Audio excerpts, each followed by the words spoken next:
क्या आपने सोचा है कभी कि अगर आपको एक ऐसा वेपन मिले, एक ऐसा शस्त्र मिले जिससे आप लोगों से अपनी बातें मनवा सको या फिर किसी की ना को हाँ में बदल सको?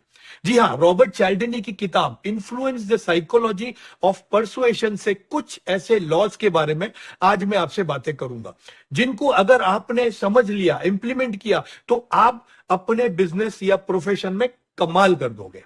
लेकिन इससे पहले कि आप इस टॉपिक में खो जाएं, जल्दी से इस चैनल को लाइक और सब्सक्राइब कर दें ताकि मैं आपके लिए ऐसे ही वीडियोस और भी बनाता रहूं।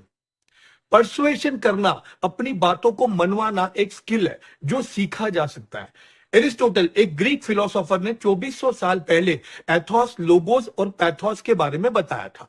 एथोस मतलब अथॉरिटी, लोगोस मतलब लॉजिक और पैथोस मतलब इमोशंस होता है। इनको समझकर आप लोगों को परसुएड कर सकते हैं या अपनी बातों को मनवा सकते हो, फिर चाहे वो पर्सनल लाइफ हो या बिजनेस हो।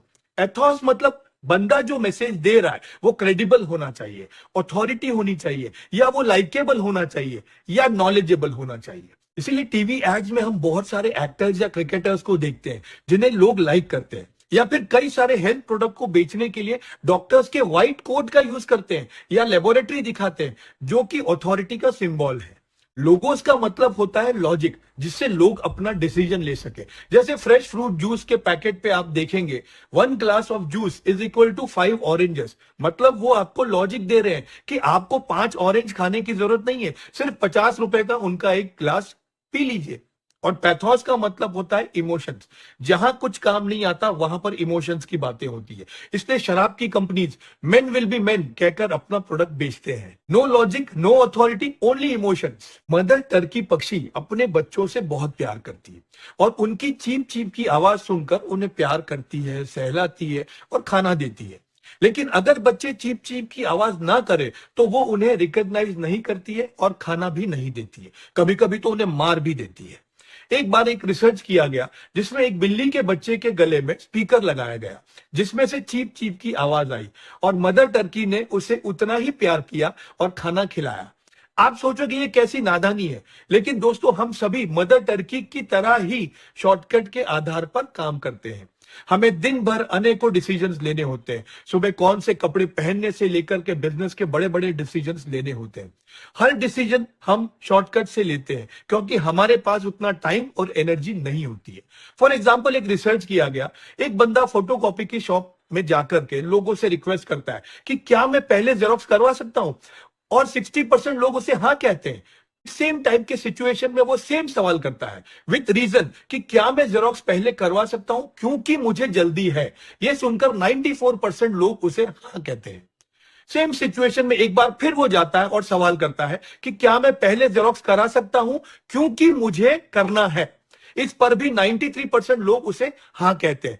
मतलब ये हुआ कि आप किसी भी फेवर मांगते समय रीजन दोगे तो आपका काम जल्दी होने की संभावना होगी, फिर चाहे रीजन कितना भी सिली हो। वैसे ही एक शॉर्टकट है, महंगी चीज मतलब अच्छी चीज। अगर कोई प्रोडक्ट यूनिक है तो आप कोई भी दाम लगा लो, लोग उसे अच्छा ही मानेंगे। मार्केटियर्स और एडवर्टाइजर्स इन्हीं बातों को समझकर हमें अपने प्रोडक्ट बेचते हैं। जी हाँ, हम भी इन चीजों को समझकर अपने बिजनेस या प्रोफेशन में एक्सपर्ट बन सकते हैं। तो इस बुक के पहले प्रिंसिपल है लॉ ऑफ रेसिप्रोसिटी। अगर आपको कोई गिफ्ट देता है या कुछ भी देता है तो आप भी उसे कुछ देने के लिए आतुर हो जाते हो। अगर आपकी कोई मदद करता है तो आप भी उसका एहसान चुकाना चाहते हो। मार्केटिंग वाले अपने प्रोडक्ट को बेचने के लिए फ्री सैंपल्स देते हैं, जिससे कई लोगों में रेसिप्रोसिटी की फीलिंग जनरेट होती है और बाद में वो प्रोडक्ट खरीद लेते हैं। रेस्टोरेंट में अगर वेटर आपको बिल के साथ 2 कैंडी अनएक्सपेक्टेडली दे दे तो भी आपकी टिप कैंडी की कीमत से ज्यादा होती है। इस लॉ का फायदा आपको तब ज्यादा होगा जब गिफ्ट जो दे रहे हैं आप वो अनएक्सपेक्टेड होगा और पर्सनलाइज होगा। भगवान श्री कृष्ण और सुदामा को याद कर लो। गरीब सुदामा जब अपने परम मित्र कृष्ण भगवान से मिले तो उन्होंने अनएक्सपेक्टेडली और उन्हीं के लिए एक मुट्ठी पोहा ले गए थे। गिफ्ट पर्सनलाइज था और सभी जानते हैं कि जब सुदामा अपने घर गए तो कंफ्यूज हो गए महल देखकर जो भगवान श्री कृष्ण ने उन्हें गिफ्ट दिया था। इस प्रिंसिपल का इस्तेमाल हम अपने बिजनेस में कर सकते हैं और ऑफ कोर्स इसके बाद में हमारी सर्विस भी मैटर करती है। सेकंड लॉ है लॉ ऑफ स्कैरसिटी। जो चीज या टाइम कम होती है उसकी वैल्यू ज्यादा होती है। आप देखेंगे कई बार होटल या एयरलाइंस की ऑनलाइन बुकिंग करते वक्त दिखाते हैं ओनली वन सीट या only one room left. Amazon Myntra वाले भी ऐसा ही करते हैं, जिससे आप अपना डिसीजन जल्दी से जल्दी ले सके। कई लोग तो आर्टिफिशियल स्कैर्सिटी क्रिएट करते हैं डिमांड और प्राइस बढ़ाने के लिए। कई कंपनीज लिमिटेड एडिशन प्रोडक्ट निकालती है टू क्रिएट स्कैर्सिटी। कई प्रोडक्ट लिमिटेड समय के लिए ही मिलते हैं, इसलिए उनकी डिमांड ज्यादा होती है। थर्ड है लॉ ऑफ लाइकिंग। जिन लोगों को हम पसंद करते हैं, चांसेस है कि हम उनकी बातें जल्दी मान लें। इसीलिए तो हम वही प्रोडक्ट खरीदते हैं जो कि क्रिकेटर्स और फिल्म स्टार्स बेचते हैं। हमें भी लाइकेबल बनना होगा अपना प्रोडक्ट बेचने के लिए। साइकोलॉजिस्ट कहते हैं कि कोई किसी को 4 कारणों से लाइक करता है। पहला, अगर वो फिजिकली अट्रैक्टिव हो तो, या फिर प्रॉपरली वेल ग्रूम्ड हो, इसीलिए एडवर्टाइजमेंट में सुंदर चेहरों को दिखाया जाता है। सेकंड, अगर वो हमसे सिमिलर हो, चाहे वो हमारे विचार हो, हमारी भाषा हो, देश हो, पॉलिटिक्स हो, फिल्में हो, जिस विषय में सिमिलरिटी ना हो वो बातें अवॉइड करनी चाहिए। तीसरा, अगर लोग आपको पहले से जानते हो, वो आपको ज्यादा पसंद करेंगे उनके कंपैरिजन में जिन्हें वो नहीं जानते हैं। और चौथा, कॉम्प्लीमेंट की मदद से। जब आप किसी को भी जेन्युइन कॉम्प्लीमेंट देते हो तो उन्हें अच्छा लगता है और वो आपको लाइक करते हैं। फोर्थ लॉ है लॉ ऑफ अथॉरिटी। बचपन से हमें किसी खास अथॉरिटी की बात मानना सिखाया जाता है, जैसे कि गुरु, माता, पिता, और हम बड़े होकर वही कंटिन्यू करते हैं, जैसे वकील, डॉक्टर, टीचर्स, जो अपनी अपनी फील्ड में एक्सपर्ट होते हैं, जिन पर भरोसा किया जा सकता है।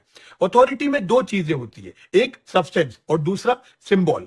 आपकी 5 साल में कमाई हुई एमबीबीएस की डिग्री अथॉरिटी का सब्सटेंस है और आपका सफेद कोट इसका सिंबल है। ह्यूमन साइकोलॉजी में सिंबल भी इतना ही काम करता है जितना कि सब्सटेंस। अथॉरिटी सिंबल 3 तरह के होते हैं। पहला, टाइटल्स। आपको कई वेबसाइट या होर्डिंग्स पे देखने मिलेगा, एक्सपर्ट, ऑनलाइन गुरु, नंबर 1 क्वालिटी, एक्सेट्रा। ये सभी टाइटल्स अथॉरिटी को दर्शाते हैं ताकि हम उन पर भरोसा कर सके। दूसरा है क्लोथ्स, यानी कपड़े। अगर आपके पास कोई वेल ग्रूम्ड ब्रांडेड कपड़े पहनकर आता है तो आप उस पर जल्दी भरोसा करते हो, क्योंकि आपको लगता है कि वो अमीर है। और वैसे ही कोई फटे पुराने फेडेड कपड़े पहनकर आएगा तो आप उन पर भरोसा नहीं करोगे। टीवी एड में कोई व्हाइट कोट पहनकर हेल्थ रिलेटेड सॉल्यूशन देगा तो आप जल्दी भरोसा कर लोगे। आजकल तो लोग भगवे कपड़े पहनकर और आयुर्वेदा के नाम पर करोड़ों का टर्नओवर कर लेते हैं, सिर्फ लॉ ऑफ अथॉरिटी का यूज करके। थर्ड अथॉरिटी सिंबल है सर्टिफिकेशन। जैसे आपका प्रोडक्ट आईएसआई सर्टिफाइड हो या गवर्नमेंट गारंटीड हो, अप्रूव्ड हो, तो लोग आप पर ज्यादा ट्रस्ट करेंगे। फिफ्थ लॉ है लॉ ऑफ सोशल प्रूफ। मतलब जब कोई हमारा बिहेवियर या हमारा एक्शन दूसरों के बिहेवियर और दूसरों के एक्शन पर निर्भर होता है। फॉर एग्जाम्पल, किसी कॉमेडी शो में बैकग्राउंड में हंसने की आवाज इसलिए डाली जाती है ताकि हम भी हंसें। हम जितना हंसेंगे उतना प्रोग्राम हिट होगा और टीआरपी ज्यादा मिलेगा। चंदा मांगने वाले भी इस ट्रिक का इस्तेमाल करते हैं और पहले खुद ज्यादा चंदा बॉक्स में डाल देते हैं ताकि आपको लगे कि लोग इतना सारा दे रहे हैं तो आपको भी उतना देना चाहिए। हम जो ऑनलाइन पर हाई रिव्यूज देखकर प्रोडक्ट खरीदते हैं वो भी सोशल प्रूफ का ही एग्जाम्पल है। आज के समय में अगर आप भी अपना प्रोडक्ट या सर्विस मार्केट करना चाहते हो तो अच्छी क्वालिटी और सर्विस पे ध्यान दें ताकि लोग आपके प्रोडक्ट या सर्विस को प्रमोट करें और आपको भी लॉ ऑफ सोशल प्रूफ का बेनिफिट मिले। ध्यान रखिएगा, प्रोडक्ट और सर्विस अच्छी नहीं हुई तो यही सोशल प्रूफ का लॉ आपको नुकसान पहुंचा सकता है, क्योंकि लोग आपकी नेगेटिव पब्लिसिटी करेंगे। सिक्स्थ लॉ है law of commitment and consistency. हम इंसानों में कंसिस्टेंट बनने की तीव्र इच्छा होती है और हम हमेशा चाहते हैं कि हम जो भी कहें हमारे एक्शंस उसके अनुसार हो ताकि हमारी लाइफ आसान हो और हमें हर सिचुएशन में अलग अलग डिसीजंस ना लेना पड़े। अब सवाल ये उठता है कि कौन सी चीज हमें कंसिस्टेंट बनने में मदद करती है, और जवाब है कमिटमेंट। जब हम किसी भी चीज या बातों को कमिट करते हैं तो हम अपनी बातों पर कंसिस्टेंट रहने की कोशिश करते हैं। मार्केटिंग वाले या सेल्स वाले कई बार हमें पहले प्रोडक्ट कम प्रॉफिट में या लॉस में बेचते हैं क्योंकि उनका गोल होता है कि आप उनके प्रोडक्ट के प्रति पहले कमिटेड हो जाएं ताकि आप उनके और प्रोडक्ट्स के प्रति कंसिस्टेंट बने रहें। अगर आपको ये वीडियो अच्छा लगा हो तो इस चैनल को, इस वीडियो को लाइक कर दें, शेयर कर दें।